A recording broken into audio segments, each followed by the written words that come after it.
Hello students, very good morning to everyone.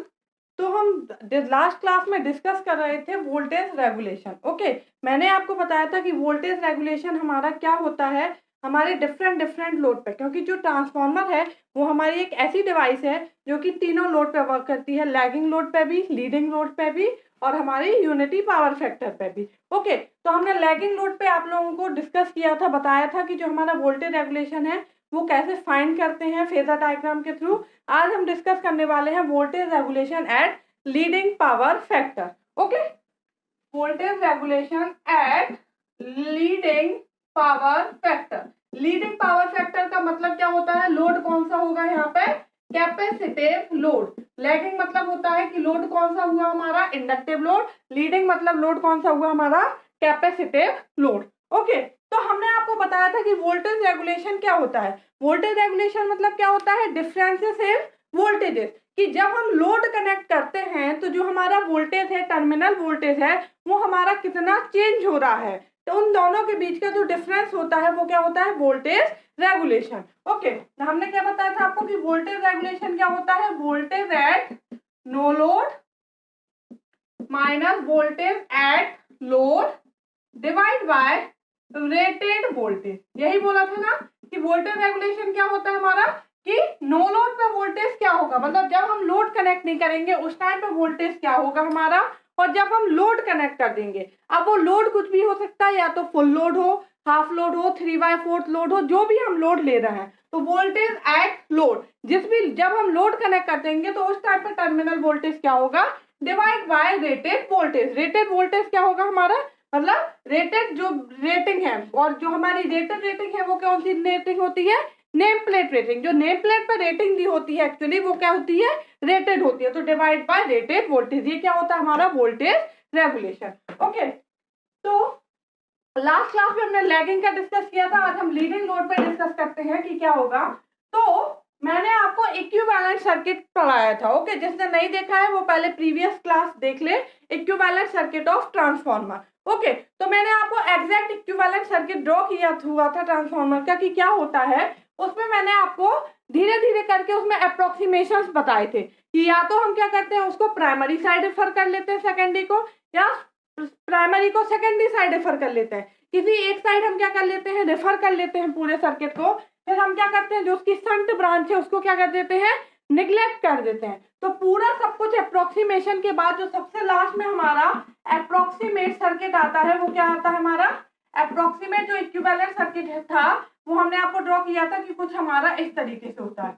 R02 suppose X02, और यहाँ पे क्या होता है? V1 डैश, और ये हो जाएगा हमारा V2। ओके, ये हमारा अप्रोक्सीमेट इक्विवेलेंट सर्किट था जब हम क्या कर रहे थे? पूरे के पूरे सर्किट को सेकेंडरी साइड रेफर कर रहे थे। तो यहाँ पे क्या होगा? लोड कनेक्ट होगा। अगर हम इस लोड को कनेक्ट नहीं करते हैं तो यहाँ पे कोई ड्रॉप होगा, I2 क्या हो जाएगा? 0। तो ये जो वोल्टेज है वो क्या कहलाएगा? Voltage at no load. तो V1 डैश क्या होगा हमारा?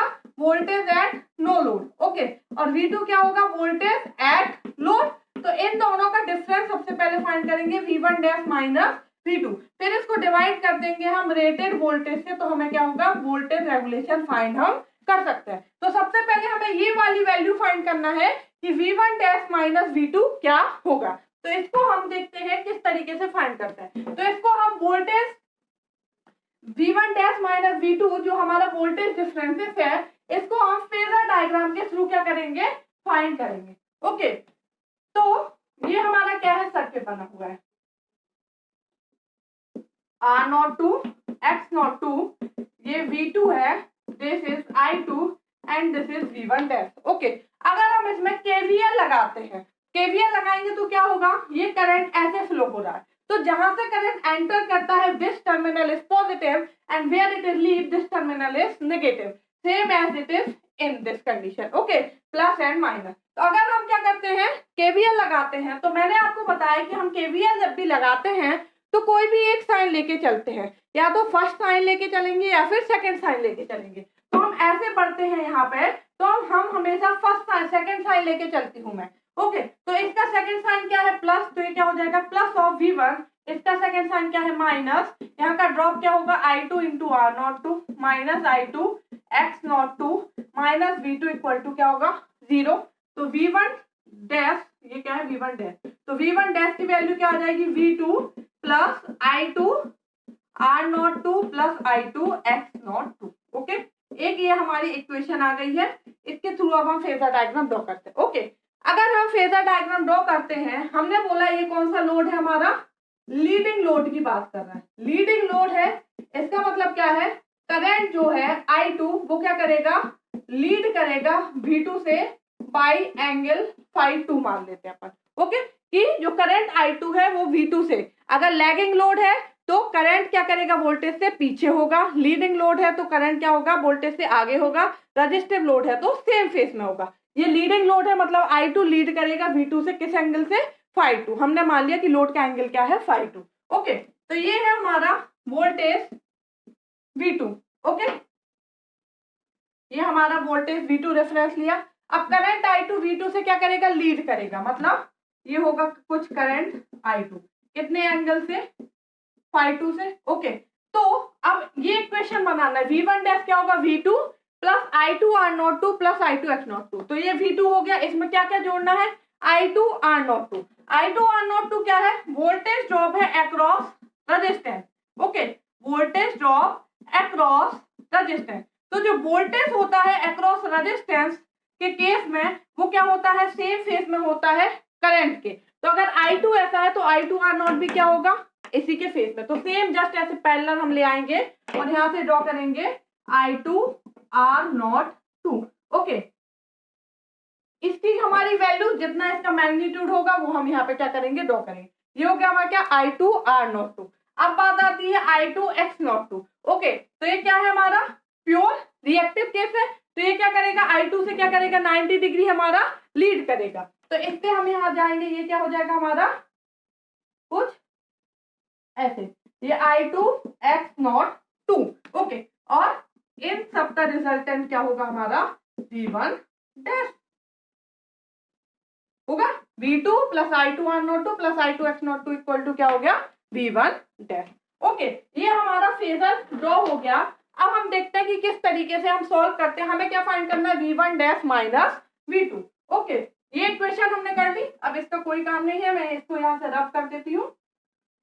देखिए, अब हम यहाँ से अगर ड्रॉ करते हैं फेजर, ये सपोज मान लिया A, this is V, this is C, यहाँ से ये हो गया D, E and this is F।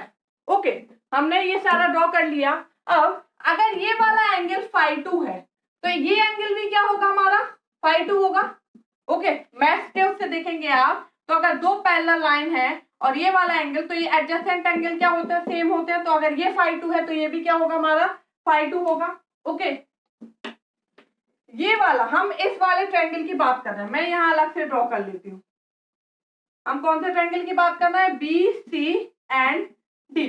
Okay, ये एंगल फाई 2 आ गया अगर, और ये 90 है, तो ये वाला एंगल क्या होगा, किसी भी ट्रायंगल के सारे एंगल्स का सम क्या होता है, इक्वल टू 180 डिग्री। ओके, तो फाई 2 प्लस 90, इसको मान लेते हैं ए, प्लस ए इक्वल टू क्या होगा, 180 डिग्री। तो ए इक्वल टू क्या होगा, 180 माइनस 90 माइनस फाई 2, मतलब क्या होगा 90 माइनस फाई 2।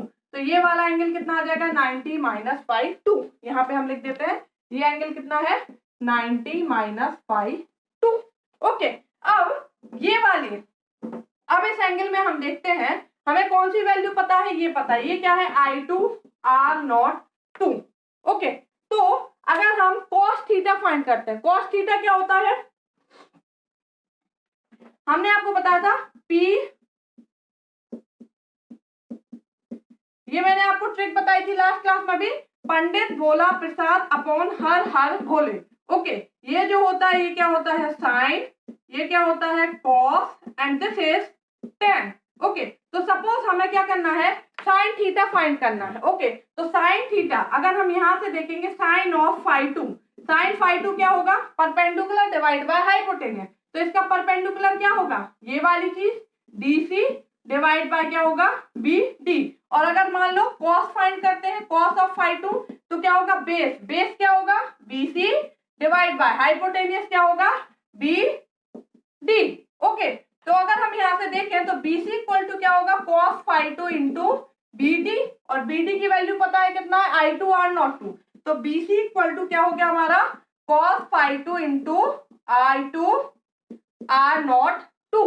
ओके, तो ये वाली जो वैल्यू है ये कितनी आ गई, I2 R02 cos of phi 2। Okay, इतना आपको क्लियर है। सबसे पहले मैंने ये एंगल फाइंड कर लिया कि ये phi 2 है तो ये भी phi 2 हो गई, 90 है तो ये हो गया 90 माइनस phi 2, और इसमें cos phi 2 लगाया तो ये वाली वैल्यू आ गई, BC कितनी आ गई, I2 R02 cos phi 2। Okay, अब हम नेक्स्ट आगे चलते हैं। अब हम इसमें देखते हैं, अगर ये एंगल कितना है हमारा 90 माइनस phi 2। ओके,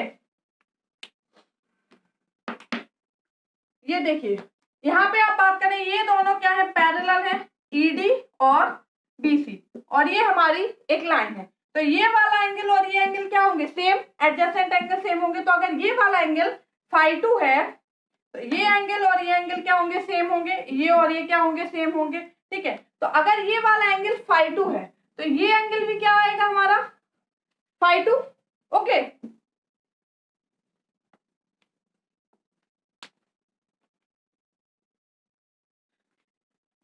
ये वाला एंगल हमारा आ गया phi 2। अब ये आप एंगल देखेंगे, ये टोटल एंगल कितना है, 90 डिग्री। ये क्या है, परपेंडिकुलर है ना, I2 R02 और I2 X02 परपेंडिकुलर है।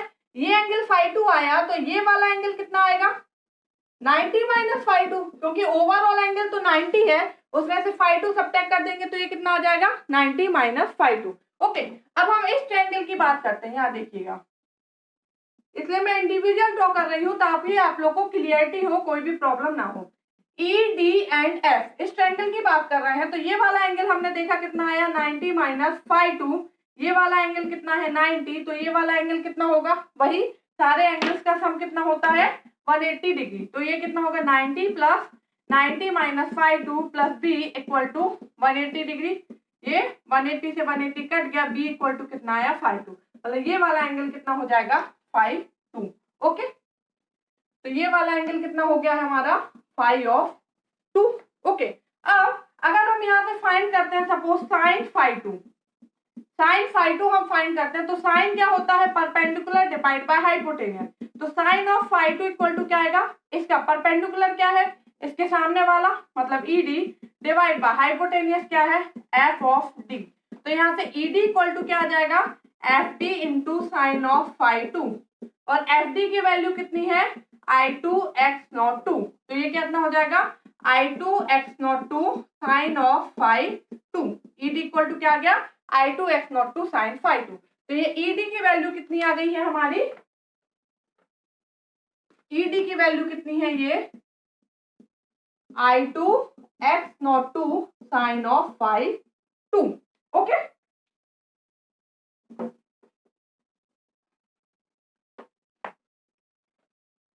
देखिए अब हमें क्या फाइंड करना है, V1 dash minus of V2। Okay, V1 dash क्या है हमारा, OA। तो अगर हम पूरा देखें तो ये क्या होगा हमारा, OB OA। V1 डैश हम सबसे पहले देख रहे हैं, V1 डैश जो है ये वाली वैल्यू है, ये हमारा आर्क है, इसको हमने नीचे ड्रॉ किया तो VOF इक्वल टू क्या होगा, OA होगा। ये हमारा ऐसा कुछ आर्क है, यहाँ से ये आर्क है, इसको हम क्या करते हैं, ऐसे नीचे ड्रॉ किया तो ये आ गया हमारा OA।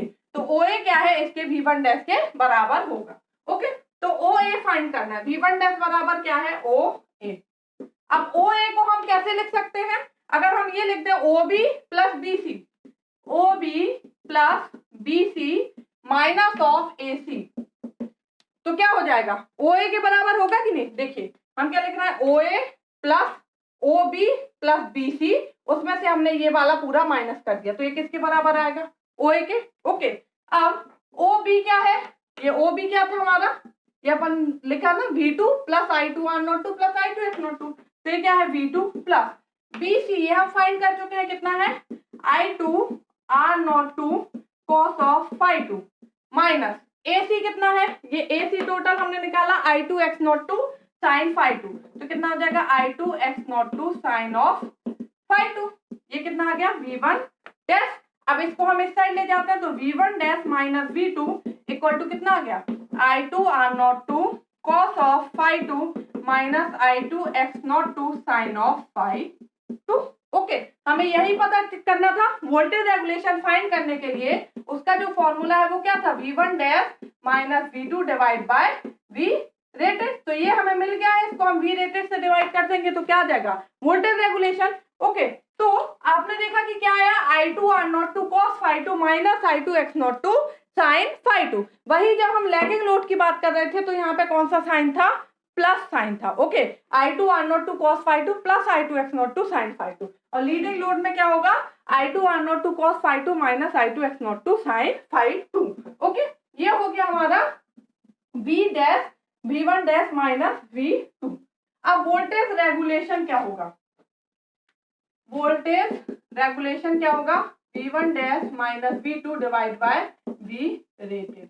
ओके, तो ये कितना है, I2 R02 cos of phi two minus I2 x02 sine phi two divide by V rated. Okay,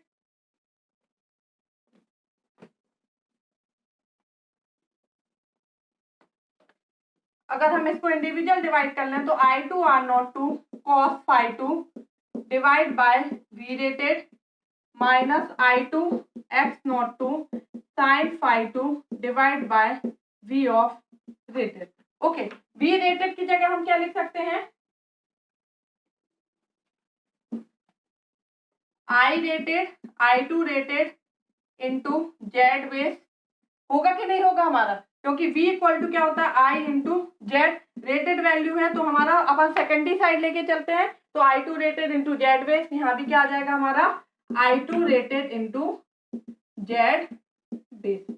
okay, last class में जब हमने आपको लैगिंग लोड बताया था तो यहाँ पे मैंने थोड़ी सी मिस्टेक लिख दी थी, जेड बेस की जगह यहाँ पे आर बेस लिख दिया था और यहाँ पे एक्स बेस लिख दिया था, क्योंकि मैंने इंडिविजुअल मान लिया था, बाकी को निग्लेक्ट कर दिया था। तो वहां भी आप सुधार लें, इसको आप आर बेस की जगह जेड बेस ही लिखें और यहाँ पे भी एक्स बेस की जगह जेड बेस लिखें। आप वो भी लिख सकते हैं, उतना गलत नहीं है, बट आप उसको सुधार लें, आप उसको सीधा जेड बेस लिखें, मतलब आर और एक्स दोनों लेके चलना है, कहीं भी आपको उसको निग्लेक्ट करने की जरूरत नहीं है। ओके, तो जो I2 होता है वो हमारा क्या होता है, x into I2 rated. Okay, I2 कितनी वैल्यू होती है, x into I2 rated. x क्या है यहाँ पे, फ्रैक्शन ऑफ लोडिंग, मतलब जितना हम लोड ले रहे हैं। अगर हम फुल लोड ले रहे हैं तो x इक्वल टू 1 आ जाएगा। ओके, अगर फुल लोड है तो x इक्वल टू 1, अगर हाफ लोड है तो वही x इक्वल टू क्या आ जाएगा, 1/2। अगर 1/4 लोड है तो x इक्वल टू 1/4। ओके, इस तरीके से होता है। तो I2 इक्वल टू क्या होगा हमारा, I2 equal to x into I2 rated रखते हैं। ओके, तो यहाँ पे अगर हम ये वैल्यू पुटअप कर दें तो क्या होगा हमारा, I2 equal to x into, okay, तो ये हो गया हमारा I2 R02 cos phi two by I2 rated, V rated की जगह I2 rated into Z base, इसको अपन लिख लेते हैं Z2 बेस। ठीक है, ओके, अपन सेकेंडरी साइड रेफर करके ले रहे हैं तो जो बेस इंपीडेंस लेंगे वो भी सेकेंडरी साइड का लेंगे। तो यहाँ पे जो I2 होगा वो क्या होगा, x into I2 rated. Okay, x क्या है यहाँ पे, फ्रैक्शन ऑफ लोडिंग, कि हमारा जो लोड है वो हमारा कितना है। तो x इक्वल टू 1/2 होगा अगर हाफ लोड है, x इक्वल टू 3/4 होगा अगर हमारा 3/4 लोड है, 1/4 लोड है, जो भी हमारा जितना लोड होगा उसके अकॉर्डिंग हमारा क्या होगा, x होगा। तो यहाँ पे I2 की जगह हम क्या लिखेंगे, x into I2 rated. Okay, तो I2 की जगह क्या लिखेंगे अब हम, x into I2 rated R02 cos phi two divide by I2 rated Z2 base minus x into I2 rated divide by I2 rated into x02 divide by Z2 base into sine of phi two. Okay, ये हमारा cancel out हो जाएगा, तो यहाँ से हमारा कितना बचेगा, यहाँ से हमने दोनों से x कॉमन ले लिया, ये क्या बचा, R02 बाय Z2 बेस क्या हो जाएगा, R पर यूनिट, क्योंकि किसी भी वैल्यू को जब हम उसकी बेस वैल्यू से डिवाइड कर देते हैं तो वो किस में कन्वर्ट हो जाती है, पर यूनिट में। तो ये क्या हो जाएगा, R per unit cos of phi two minus ये क्या हो जाएगा हमारा x per unit into sine of phi two. Okay, तो ये हो गया हमारा वोल्टेज रेगुलेशन। अगर परसेंटेज वोल्टेज रेगुलेशन फाइंड करना है तो इसी में हम क्या कर देते हैं, 100 का मल्टीप्लाई कर देंगे। Okay, X per unit sine of five two into 100। तो ये हमारा voltage regulation at leading power factor load. वही जब हमने voltage regulation at lagging power factor load बताया था तो यहाँ पे कौन सा साइन था, प्लस। ओके, तो ये हमारा एक बेसिक फॉर्मूला हो गया है वोल्टेज रेगुलेशन का। वोल्टेज रेगुलेशन क्या होता है हमारा, x into are per unit cos five two plus minus x per unit sine five two into 100। Okay, plus होगा for lagging load and minus for leading load. Okay, तो ये formula आपको याद रखना बहुत ही जरूरी है, क्योंकि ये आपसे पूछ लिया जाता है हमारे कई बार क्वेश्चन, जो भी हमारे एग्जाम्स होते हैं उनमें डायरेक्ट क्वेश्चन पूछ लिया जाएगा कि वोल्टेज रेगुलेशन क्या होगा, तो x into are per unit cos five two plus minus X into X per unit sine five two into 100। Okay, R per unit क्या है, पर यूनिट रेजिस्टेंस वैल्यू, और ये है पर यूनिट रिएक्टेंस की value. तो ये हो गया हमारा क्या, voltage regulation at leading power factor load. Next class में हम डिस्कस करेंगे वोल्टेज रेगुलेशन का एक और फॉर्मूला और हमारा रजिस्टिव लोड पे। Okay, thank you.